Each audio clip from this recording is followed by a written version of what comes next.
The unemployment numbers are out, and they seem to go a little bit of all over the place.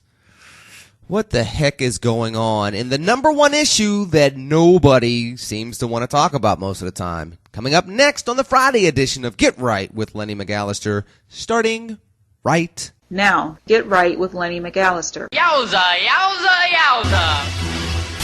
The way we help bring back America and we build the bridges and bring people together is by making sure we hold everybody accountable in a 360 fashion. So let me close with this. Yes, there is a change that we can believe in, but it will never come from a politician or a government program.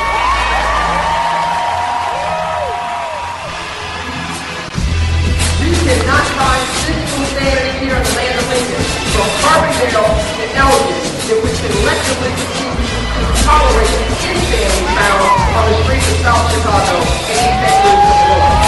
We got to move away from the American Idol soundbite nature of politics and back to the American statesman of humble servant leadership that we used to see in politics. It is time to roll out the era of the new, educated, engaged, and energized American citizens. I go do the jail ministry. I speak to the kids in the streets. So I'm never going to lay down being a conservative just as much as I'll never lay down being a proud African American. Feel like a black republic, money I got coming in, can't turn my back on. Welcome to the Friday edition of Get Right with Lenny McAllister. It's you and me rocking it once again. You know the drill. Twitter, LENNYMCALLISTER. I can actually say it calmly. Ladies and gentlemen, welcome to Get Right with Lenny McAllister. Find me on Twitter, LENNYMCALLISTER. Of course, if you go to Facebook, it's very simple. tiny.url.com / or just slash LENNY page. That is tinyurl.com / Lenny page. And as you well know, the unemployment numbers come out on that wonderful first Friday after the first full week of any given month. And I have trouble with these numbers this month. Because, and here's the thing, usually there's been a trend that we have seen over recent periods of time, which is basically the unemployment rate goes down as the job workforce participation ratio goes down, as the civilian workforce rate goes down. So the unemployment goes down as people drop out of the workforce. So even when you add jobs, things kind of look better, but not really because people are not looking for as many jobs, or they have run out of unemployment benefits. Therefore, they don't count against who's actually trying to be in the workforce. But with these numbers, you have this weird type of dynamic going on. And again, give me your feedback. I'm sure some economist somewhere, whether you're an amateur economist or you work for the White House, allegedly, supposedly, or whatever, you're going to call back and say, you just don't understand what you're talking about because this is so-and-so and so-and-so, and you're going to throw down your economics master's degree and bash me over the head with it. That's fine, whatever. I want your feedback. But here's my thing. The casual political observer looks at how these numbers have been spun over the last several months, in fact, over the last several years, and now you have yet another anomaly, which is this. They're saying, from a preliminary standpoint, 204,000 jobs were added in October. Now, you would think that if that were the case, and if the unemployment rate ticked up by 0.1 of a percentage point to 7.3 from 7.2 over the last month, that you would, based on the previous numbers, you would think that people jumped back into the workforce because the unemployment rate went up. We added over 200,000 jobs. And therefore, because of that, the people that have jumped back into the workforce because they see that jobs are coming back and they're excited. I've had to make a counter argument to this on CNN repeatedly with Maria Cardona when she and I would appear every Saturday morning for 2 years. She would say, Lenny, the unemployment rate went up because jobs are coming back and people are excited, so they're getting back in the workforce. So quite naturally, the unemployment rate's going to go up. That's just how it works. Of course, I would disagree for these reasons, for what you're seeing right now as the October numbers come out. So 204,000 jobs from a preliminary standpoint have been added to the economy, or were added to the economy in October. The unemployment rate went up to 7.3%. By that theory, that Democrats like putting out there as talking points, that the White House likes putting out there as talking points, the participation rate should have gone up too, right? No. It went down 0.4 of a percentage point to 62.8.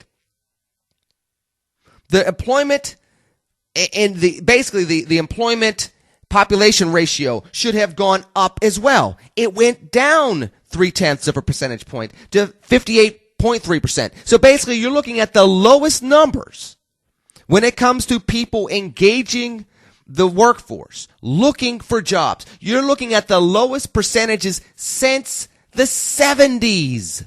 Since Dodge was making cars that were more like tanks. There are no cars made out of real steel nowadays. But we're talking about going back to a point in time where cars were made like tanks, where there were gas stations that sold leaded gasoline. That's how long ago it's been since these participation rates were this low. Go try putting leaded gasoline in your car. You're not going to even be able to find it. And if you did, your car would choke and die, and with its dying breath would turn around and say, "Et tu, Brute?" and then smack you as it croaked its final, sputter before your engine completely died. That's how long ago it's been. Nothing's compatible. Look, and aside from the fact that literally there are congressmen and senators that were literally wearing underoos the last time you had the participation rate this low. Aside from that, you have to start asking yourself the question, as you see these preliminary numbers come out, what's going on with the adjustments? For example, and again, people, this is an encouraging sign. I'm sick of, and I will not go with the Sarah Palin term, but I see why she uses that about the media.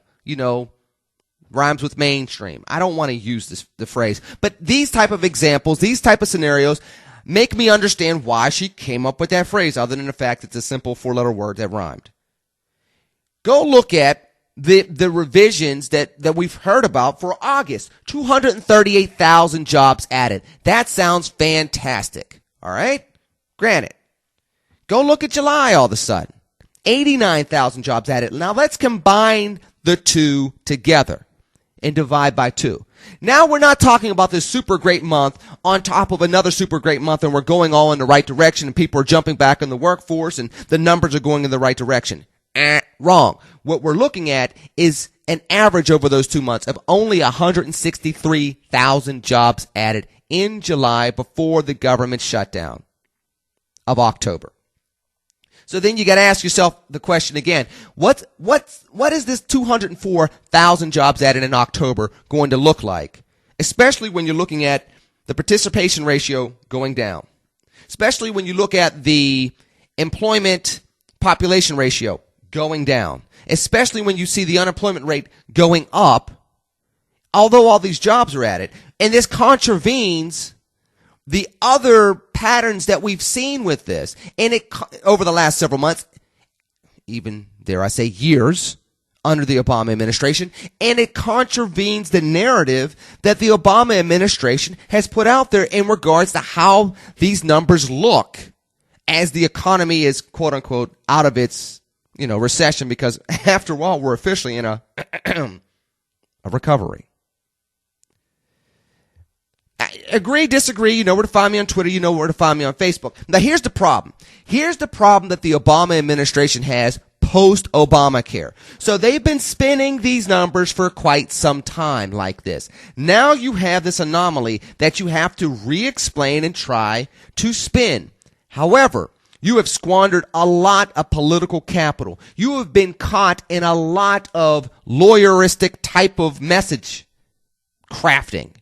Well, I didn't quite say that if you liked your plan, you can keep your plan, and if you liked your doctor, you can keep your doctor. Except, of course, the fact that he actually did say if you like your plan, you can keep your plan, and if you like your doctor, you can keep your doctor. He said that repeatedly, then added phrases to it this month.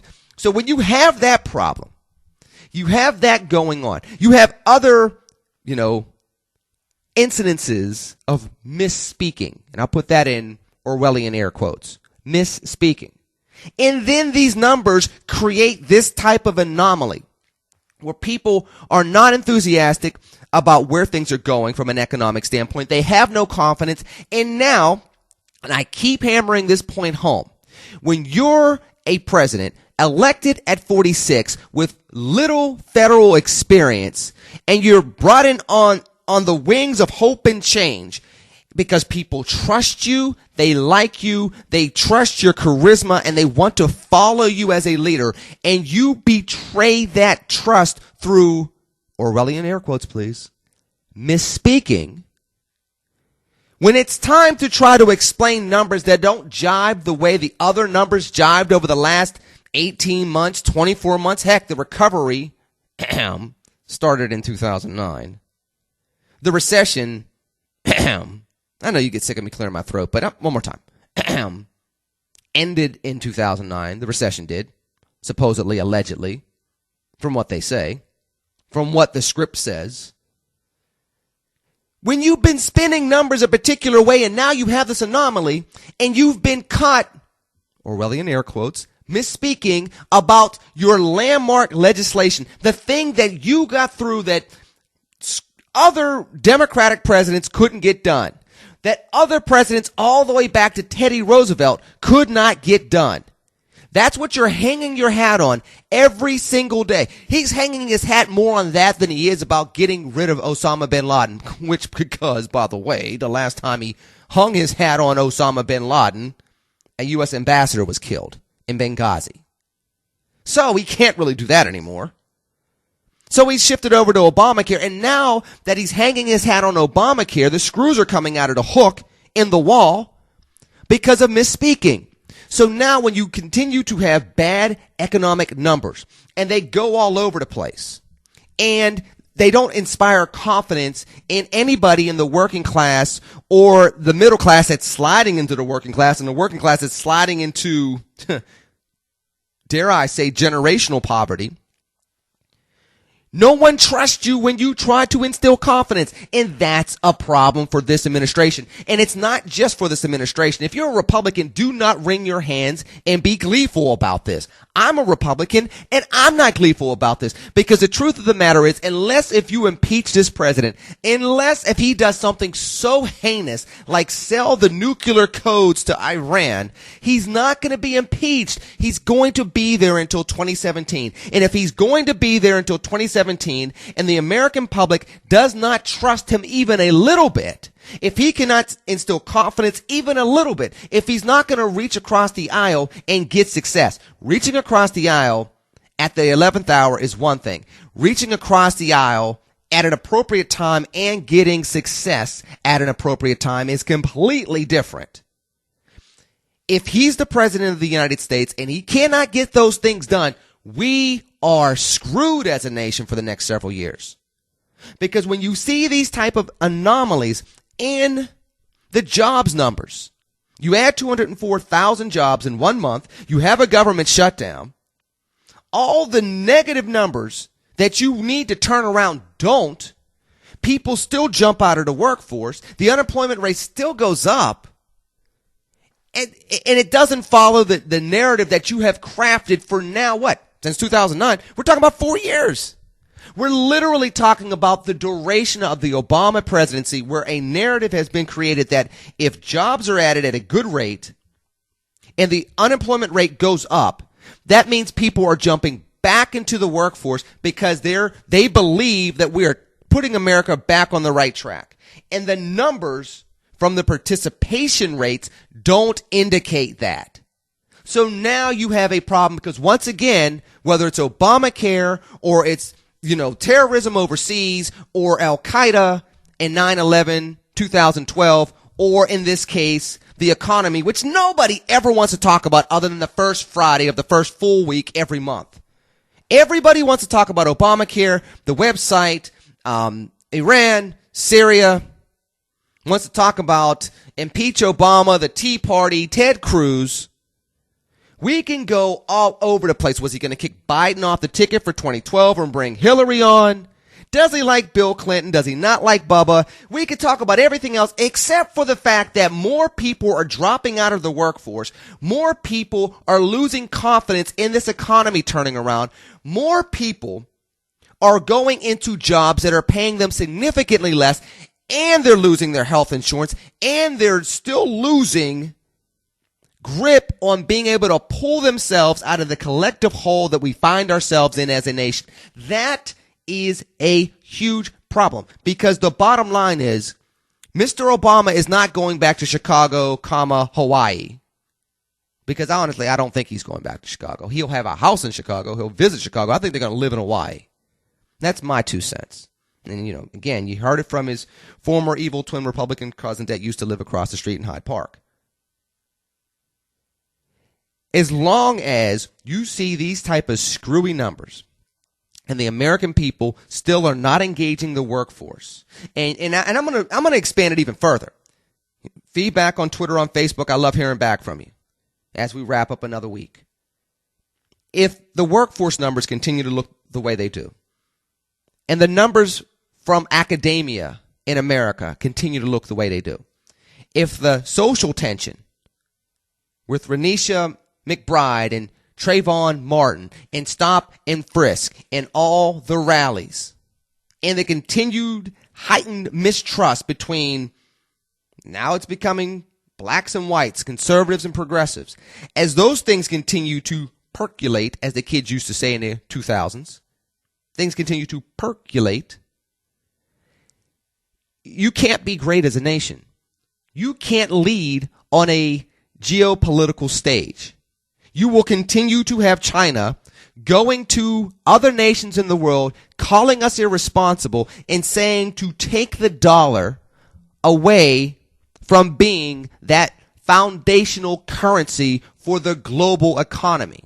And I've said it previously. If you think that the working class, those at the lower rungs of the socioeconomic ladder of America are struggling now, make the dollar less significant globally and see what happens. Make the American market less significant globally and see what happens.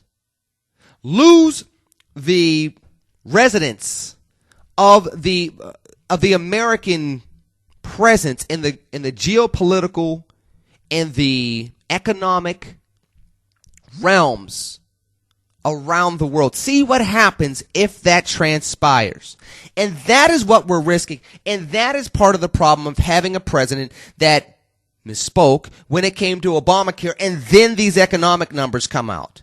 Because number one, again, and I've said it repeatedly, there are things that he missed out on. He and the Democrats could have, and as a Republican, I hate to say this, but it's true, should have ruled the last several elections. 2010 should not have existed. And the reason why it should not have existed is because if they would have focused on the economy more and not on healthcare reform and ignored the economy like they did, I'm not saying they didn't engage it. I'm not saying they didn't engage it at all. I'm just saying they should have completely engaged it, got people back to work, and then you would have had the moderate Republicans and the centrist Republicans basically carrying Obama on their shoulders because they got back to work. You would have had conservative Democrats that would not have been as inclined to stay home or vote Republican in 2010 because they wanted to get back to work. Then they could have still done health care reform. They could have still done other things. But the Obama administrations and the Democrats, I would say political greediness to go after health care reform once they lined up the numbers, rather than taking care of the economy so that you didn't have these type of anomalies coming out for the October 2013 numbers where participation rate goes down, employment population ratio goes down, unemployment rate goes up, 204,000 jobs added after an average 163,000 jobs are added over the last several months, 2 or 3 months. That's not leadership, folks. That's not leadership. It's not inspiring. And if there's nothing that the president can do other than use the bully pulpit to get people in line and inspire people to move past difficulties, move past adversity, and to claim a vision of something better afterwards. That's the only thing, if nothing else a president can do. That is what a president can do that nobody else in the world can do. The American president does that at a higher clip with more weight and gravitas to his or her voice than anybody else in the world. And when you compromise political capital, you compromise political trust, and you start facing scenarios where you have to explain things that don't make sense. People don't trust you anymore, and you're already a second-term president where people feel like you have nothing to lose. And you're not going to get impeached because you lied, regardless of what some very hardcore Tea Party conservatives would still like to see from the Kenyan in chief, as they would call him. I mean, we just had a Colorado state senator that's running for U.S. Senate once again make another joke about Kenya. Can we please give it up? Especially if you're going to line up behind Ted Cruz. You can't make jokes about being a Kenyan American when the Canadian American is wanting to run for president in 2016. Because that inconsistency is ridiculous. But aside from that, we can talk about that another day. As we wrap up here, we'll go there maybe, because it's just a ridiculous notion. But my point is this. The American president brings to the table something that can shift a reality. And when you have these economic numbers and they don't make sense when compared to the other models that have been out there, and you've been caught misspeaking on your landmark legislation, you don't have the political moral authority to make the argument now, which is not going to inspire consumer confidence going into the Christmas season, which is not going to inspire hiring with all the confusion around Obamacare going into 2014. And with those two things in place, it's not going to inspire a real recovery. It's just going to foster more of the same. That's not a good thing. What's your take on that? You know where to find me on Twitter. Very simple. LennyMcAllister. On Facebook, you know where to find me. It's tinyurl.com/Lenny Page. In the meanwhile, have a fantastic weekend. I'm looking forward to catching up to you on HuffPost Live later today, noon Eastern. Go on online. I'll be on there with Mark Lamont Hill. We'll do our thing once again. In the meanwhile, though, you know I love you. I will talk to you soon. Have a great weekend. Hope to see you on HuffPost Live. Take care and God bless.